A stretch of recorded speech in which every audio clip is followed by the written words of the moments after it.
Muito obrigado, deputado.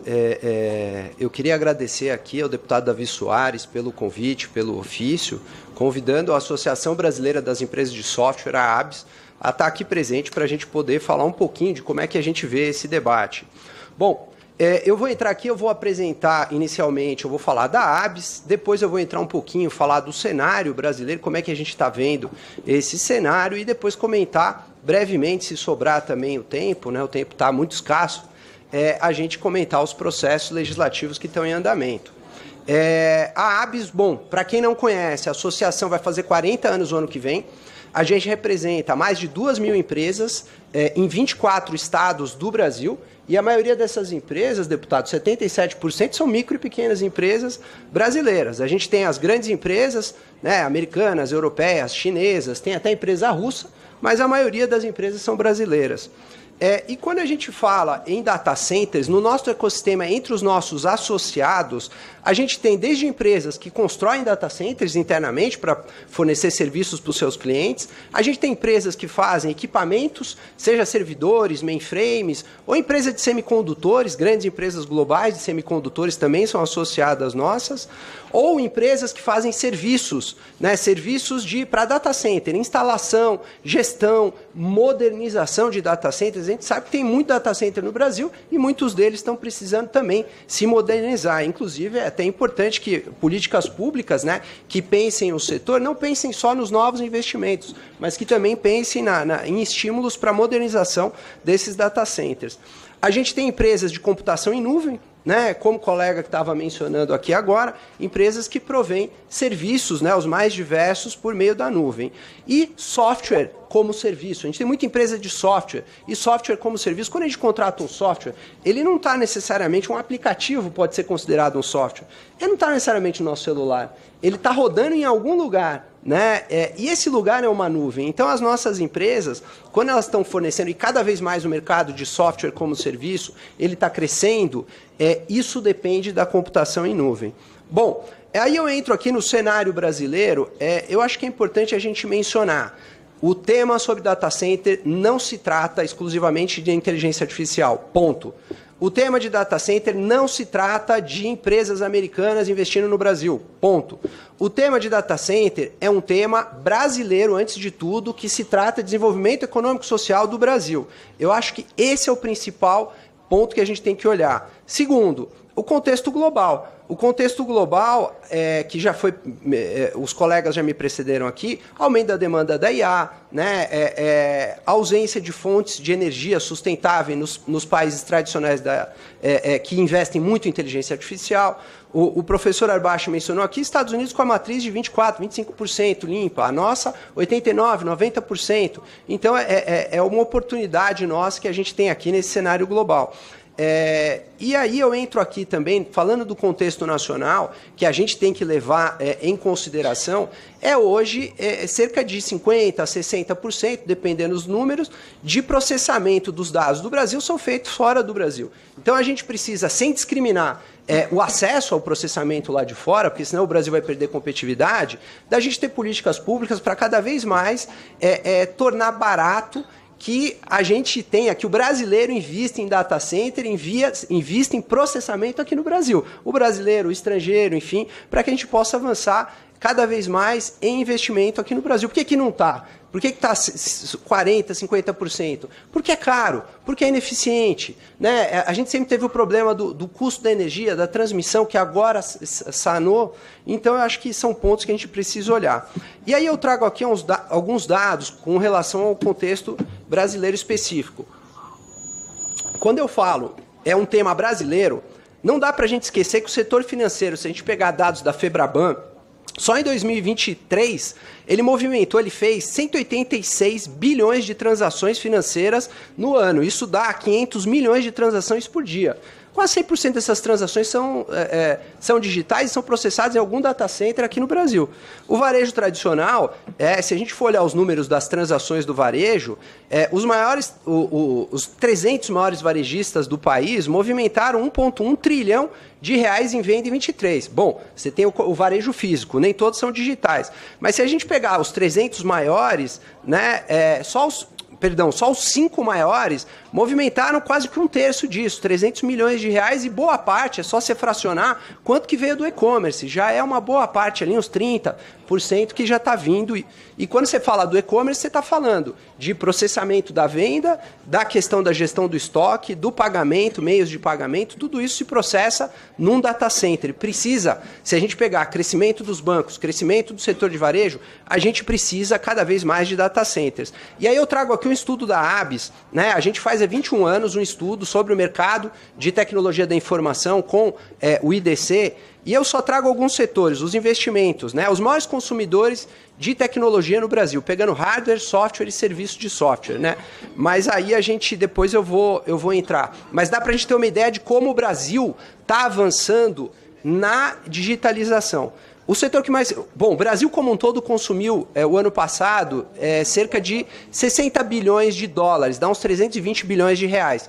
E eu vou falar os números aqui em dólar. O maior consumidor de tecnologia, o setor de telecom, 7,1 bilhões de dólares, que dá 23%. Depois o setor financeiro, 5,2 bilhões de dólares. A indústria brasileira investiu 4,2 bilhões de dólares em tecnologia. O governo, que é um ente fundamental, investiu 3 comércio, 2,7, e aí começa a descer, e o que me chama mais atenção ainda é o baixo investimento, por incrível que pareça, da saúde, do agronegócio e ainda de petróleo e gás, que poderiam investir muito mais.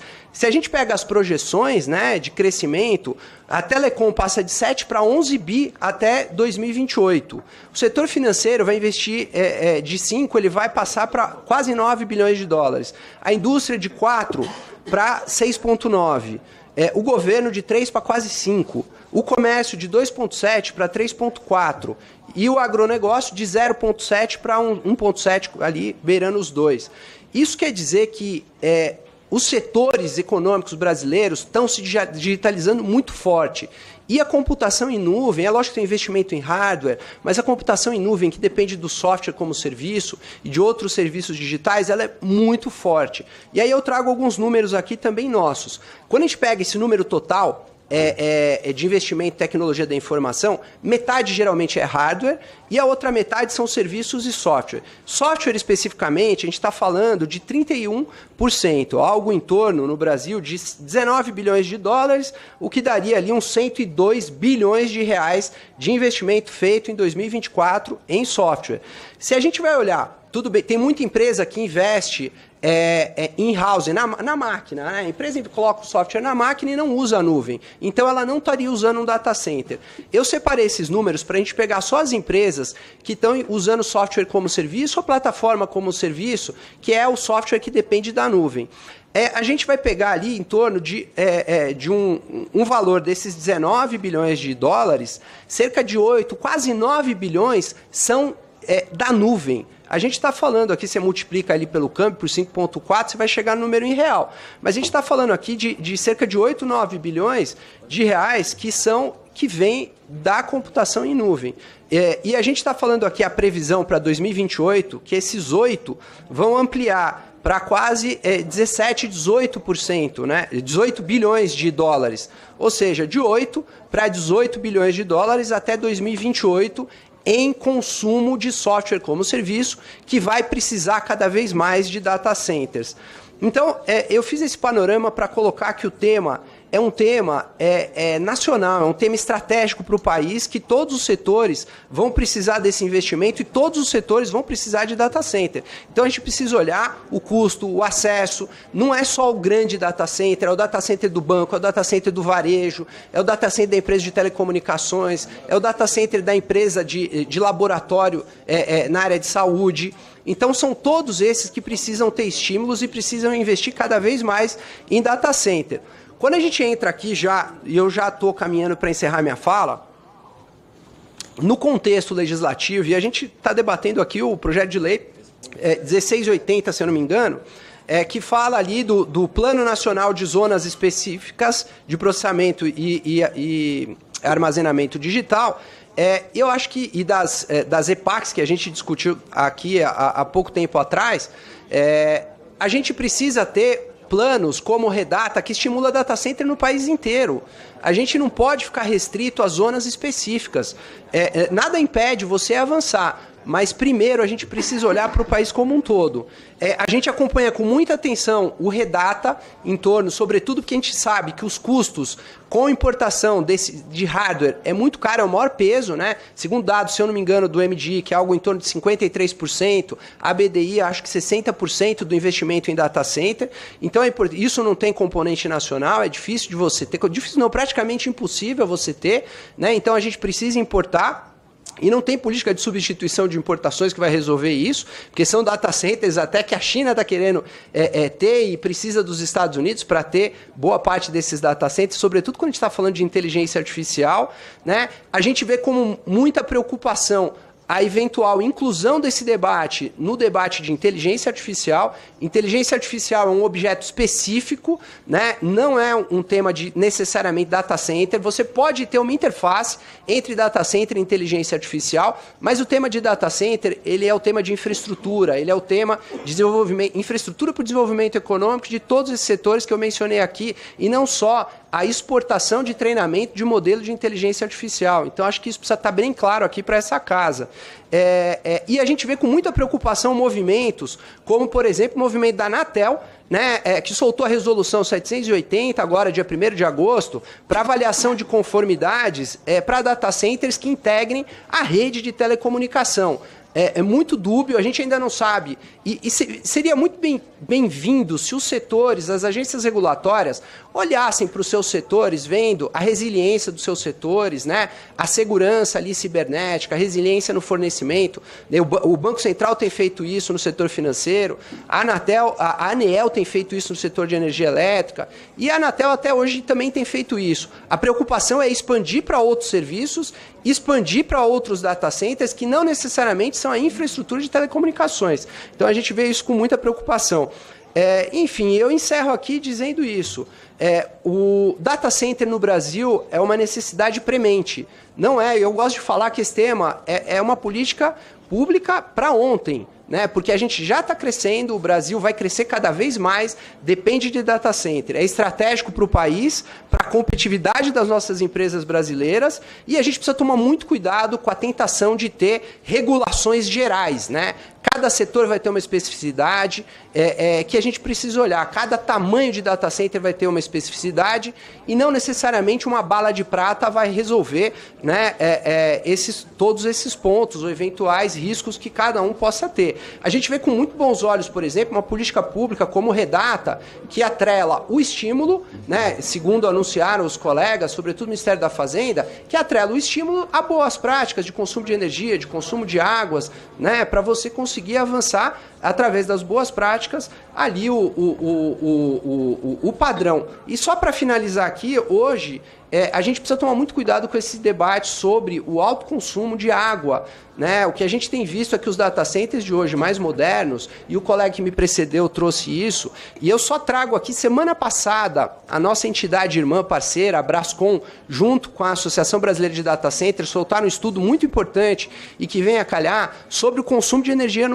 e água por data centers, os mais modernos agora, que estão sendo construídos no Brasil. Então a energia, eu acho que é muito importante trazer isso. A energia do data center hoje é 1,7% que ele consome no Brasil. Pode chegar a 29%, pelas projeções ali de 3,5 megawatts, a 3,6% de energia.